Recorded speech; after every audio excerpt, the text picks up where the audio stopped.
bring in Debbie Dingell, Congresswoman from the great state of Michigan, who is with us now. Congresswoman, what do you make of this tack to the center by President Biden? Well, I don't think it's a total tack to the center. I think that what the president did tonight was try to unite us.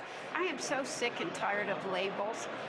And I think he was trying to remind us all that we're Americans. He started out the beginning of the speech talking about Ukraine and uniting us as Americans, being focused on helping the people of Ukraine and joining with allies around the country, and then talked about a unity agenda at the end of the speech and talked about making it in America, creating jobs. And I love the fact he talked about cars and putting the Rust Belt behind us. So I thought he gave a great speech, but it's the Joe Biden I have known, honestly, since, I've known him now for almost 4 decades, but I think he really worked hard tonight to try to remind us there's far more that brings us together than divides us. What specifically in terms of policies did he bring up that illustrates to you he's willing to change and adapt after some of the policy failures you and I have talked about on the show? I'm thinking about Build Back Better versus Building a Better America. Those two seem like carbon copies of each other. Where's the nod to a bipartisan group of policies that could conceivably get passed? Okay, let's start with you did not hear the words Build Back Better. So I think that the fact that we didn't hear this and we didn't hear that bill, and we're trying to put the tension of the last few months.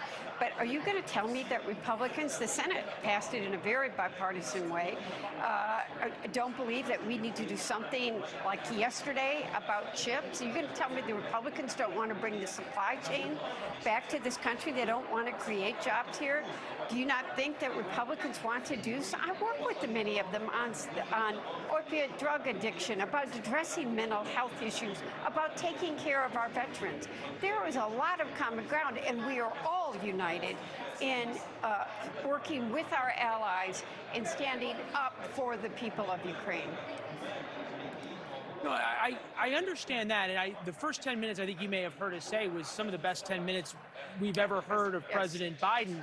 What do you make of the decision in this time of great crisis to have such a politicized speech rather than spending time on what has been a great 3 weeks for President Biden of Ukraine and foreign policy? I didn't hear one meaningful mention, for example, about China, about North Korea, about the other threats that we're having that President Biden could have played off the Ukraine success with. So first of all, I'm going to say this was a speech that's called the State of the Union.